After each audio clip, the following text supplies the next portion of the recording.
চুপ থাকুন, চুপ, অনেক হয়েছে, আর না। খুব সুন্দর মিথ্যা বলতে পারেন আপনি, খুব সুন্দর। যথেষ্ট হয়েছে, আর না। আর তুমি জানো শুভকে আমি। সেজুতি বলল, চুপ, আপনার মতো একটা মানুষের মুখে শুভর নামও উচ্চারণ করবেন না। রাফিন বলল, কিন্তু সেজুতি। আমি রাফিনের কোনো কথাই শুনলাম না, না শুনে সেখান থেকে চলে এলাম। নিচে এসে নিজের রুমে শুয়ে পড়লাম, কিন্তু কিছুতেই ঘুম আসছে না। আচ্ছা, আমার কি রাফিনের কথাগুলো শোনা উচিত ছিল? রাফিন মনে হচ্ছে শুভর ব্যাপারে কিছু একটা বলতে চেষ্টা করছিল, হয়তো শুভকে আমার চোখে খারাপ করার জন্য ওর নামে খারাপ কিছু বলতো বানিয়ে বানিয়ে। শুনিনি, ভালোই করেছি। এত কিছু ভেবে শুধু শুধু রাত জাগার থাকার কোনো মানেই হয় না, তার চেয়ে বরং ঘুমিয়ে পড়ি। কালাপুর বিয়ে, অনেক কাজ। ঘুমিয়ে পড়লাম। ভোরে উঠলাম, উঠে ব্রাশ করে ছাদে গেলাম, গিয়ে দেখি রাফিন ফোনে কথা বলছে। ওর কথা বলার ধরন দেখে মনে হচ্ছে ও কারোর সাথে ঝগড়া করছে, কথা কাটাকাটি করছে। শুধু বারবার বলছে, তুই এত বড় বেইমানি করতে পারিস না আমার সাথে, তুই এটা করতে পারলি কিভাবে? যাই হোক, যার সাথে ইচ্ছা কথা বলুক, ঝগড়া করুক, তাতে আমার কি। আমি নিচে চলে আসছি, তখন একটা শব্দ দেখলাম। রাফিন ওর ফোনটা আছাড় মেরে ভেঙে ফেললো, আর চিলেকোঠার দেয়ালের জোরে জোরে ঘুষি মারছে। ওর হাত থেকে রক্ত বের হচ্ছে। আমি দৌড়ে গেলাম। আমি বললাম, কি করছেন রাফিন ভাই? এটা মাথা খারাপ হয়ে গেছে নাকি? দেখেন তো কত রক্ত বের হচ্ছে। রাফিন বলল, ছাড়ো আমাকে, রক্ত ঝরলে ঝরছে, আমার তাতে তোমার কি? দূরে যাও আমার থেকে। আমি আর কোনো কথা না বাড়িয়ে উঠে এলাম সেখান থেকে। রাফিন বলল, সেজুতি দাঁড়াও। রাফিন দৌড়ে এসে জড়িয়ে ধরলো আমাকে। আমি বললাম, ছাড়ুন আমাকে, কেউ দেখলে খারাপ ভাববে, ছাড়ুন। আমি ধাক্কা দিয়ে রাফিনকে সরিয়ে দিলাম। রাফিন বলল, সেজুতি, শুভ তোমাকে কবে থেকে ভালোবাসে? আমি বললাম, ও আমাকে অনেক ছোট থেকে ভালোবাসে। রাফিন বলল, আচ্ছা সেজুতি, তুমি একটা কথা কখনো ভেবে দেখেছো? সেজুতি বলল, কি? রাফিন বলল, যে মানুষটা তোমাকে ছোটবেলা থেকে ভালোবাসে, সে তোমাকে সেই ছোটবেলা থেকে তোমাকে প্রপোজ করার আগ পর্যন্ত কতবার দেখেছে? তুমিও বা কতবার দেখেছো ওকে?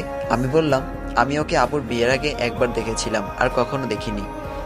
রাফিন বলল, আচ্ছা সেজুতি, যে মানুষটা তোমাকে এতটা ভালোবাসে, সে তোমাকে না দেখে 10-15 বছর কিভাবে কাটিয়ে দিল?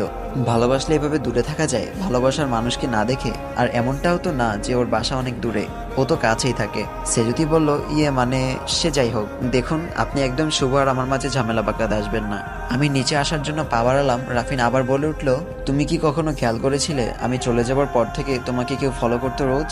সেজুতি বলল, হ্যাঁ, ওটা তো শুভ ছিল, কিন্তু এক সেকেন্ড দাঁড়ান, আপনি কি করে জানলেন এটা? নিশ্চয়ই শুভ বলেছে, তাই না? রাফিন বলল, শুভ তোমাকে এত ভালোবাসে, অথচ দূর থেকে ফলো করতো তোমাকে, কখনো কাছে এসে প্রপোজ করেনি। এটা কি আশ্চর্যজনক ব্যাপার নয়? সেজুতি বলল, চুপ থাকুন একদম, অনেক হয়েছে। আপনি আর শুভর সম্পর্কে একটা বাজে কথাও বলবেন না, প্লিজ। রাফিন বলল, সেজুতি, তুমি কি জানো শুভ আর আমি অনেক আগে থেকে দুজন দুজনকে চিনি। ইনফ্যাক্ট ও আর আমি একসময় খুব ভালো বন্ধু ছিলাম। সেজুতি বলল, কি বলছেন কি আপনি? কই, শুভ তো কখনো বলেনি আপনার কথা আমাকে। রাফিন বলল, বলবে না তো? ও আমার আমানতের খেয়ানত করেছে, ও কথা দিয়ে কথা রাখেনি। সেজুতি বলল, মানে? রাফিন বলল, মানে আমি শুভকে বলেছিলাম। শুভ বলল, সেজুতি তুমি এখানে? আমি তোমাকে সারা বাড়ি তন্ন তন্ন করে খুঁজলাম, আর তুমি ছাদে। আমি বললাম, শুভ তুমি এত সকালে? শুভ বলল, কেন, আমার কি আসা মানা নাকি? আর তোমার কথা ভীষণ মনে পড়ছিল, একটু পরে এমনি তো আসতাম, তাই একটু আগেই চলে আসলাম। সেজুতি বলল, দাঁড়াও শুভ, তোমার সাথে কিছু কথা আছে। রাফিন কিছু বলছিল, ও নাকি তোমাকে। শুভ বলল, ও সেজুতি, পরে শুনবে, এখন চলো তো, আপু ডাকছে নিচে তোমাকে। এটা বলে শুভ আমার হাত ধরে টানতে টানতে নিচে নিয়ে গেল, আর আমি পেছনে দাঁড়িয়ে থাকা রাফিনের দিকে তাকিয়ে রইলাম। আমি কেমন যেন রহস্যের গন্ধ পাচ্ছি, কিছু তো একটা আছে যেটা আমার থেকে গোপন করা হয়েছে, কিন্তু কি সেটা আমাকে জানতেই হবে। আমি নিচে গিয়ে, আপু তুমি আমাকে ডাকছো? আপু বলল, কই না তো। কিন্তু শুভ যে বলল। আপু বলল, আচ্ছা সেজুতি, শুভর কি কিছু হয়েছে? আমি বললাম, না তো আপু, কেন? আপু বলল, শুভ একটু আগে এসে তোকে পাগলের মতো খুঁজছিল। বুঝলাম না ব্যাপারটা। যাই হোক, তুই কি পার্লার যাবি? চল রেডি হ। না আপু, আমি যাব না, তুমি মিহি আপুকে সাথে নিয়ে যাও। তোর আবার কি হলো? সেজুতি বলল, কিছু না, আমি বাসায় রেডি হতে পারবো, যাও। আর এমনিতেও আমি কি পার্লার থেকে খারাপ সাজি নাকি? তাই বলে আমি একটু মুচকি হাসি দিয়ে সেখান থেকে চলে এলাম, আপু যেন কিছুই বুঝতে না পারে। আপু বলল, আচ্ছা ঠিক আছে। আমি নিচে যাচ্ছি, সাথে সাথে শুভ আমার হাতটা টেনে এক সাইডে নিয়ে গিয়ে আমাকে জড়িয়ে ধরে বলল, চলো না সেজুতি, আজকে আমরা আমাদের বিয়েটা সেরে ফেলি। আমি বললাম, কি বলছো, মাথা ঠিক আছে তোমার? শুভ বলল, কেন, ক্ষতি কি? রেজিস্ট্রিটা করে রাখি। আমি বললাম, আর তো মাত্র 1 মাস, এত তাড়াহুড়োর কি আছে শুভ? তাছাড়া আমি পালিয়ে যাচ্ছি না কোথাও, বুঝলে? শুভ বলল, রেজিস্ট্রিটা করে রাখলে সমস্যা কি? আমি বললাম, কি হয়েছে বলো তো শুভ, তোমার শরীর ঠিক আছে তো?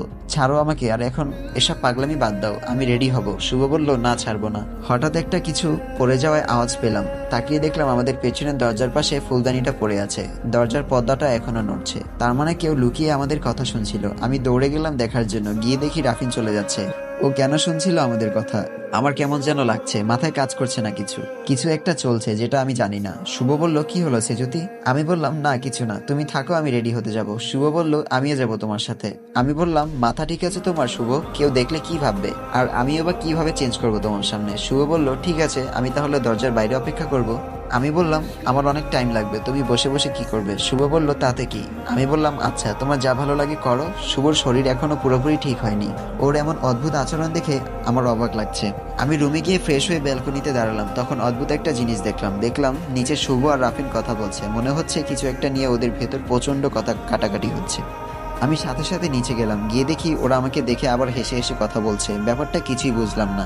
আমি আবার ফিরে এলাম, এসে দেখি আমার বাবা মা, শুভর বাবা মা কি যেন আলোচনা করছেন। আমি সেদিকে কান্না দিয়ে উপরে চলে গেলাম। উপরে গিয়ে রেডি হচ্ছি, ঠিক তখনই মা এসে বলল, সেজুতি তোর সাথে কিছু কথা ছিল। হ্যাঁ মা বলো। মা বলল, সেজুতি, শুভর বাবা মা চায় আজকেই বিথির সাথে তোর শুভর রেজিস্ট্রিটাও হয়ে যাক। তুই কি বলিস মা? সেজুতি বলল, মা এই কথাটা শুভর বাবা মায়ের নাকি শুভর? মা বলল, যারই হোক, আমাকে বলল ওর বাবা মা। এখন তোর কি মতামত তাই বল। আমি বললাম, মা আমি দরজার দিকে তাকিয়ে দেখলাম রাফিন মাথা নাড়িয়ে আমাকে না করতে বলছে। মা বলল, কি হলো, চুপ করে আছিস কেন, কিছু বল। আমি বললাম, মা আমি একটা জিনিস বুঝলাম না, এত তাড়াহুড়োর কি আছে মা? আর বিয়েটা কি ছেলে খেলা নাকি যে বললাম আর হয়ে গেল? দেখো মা, আমি এভাবে বিয়ে করতে পারবো না। মা বলল, এটাই কি তোর শেষ কথা? আমি বললাম, হ্যাঁ মা। মা রুম থেকে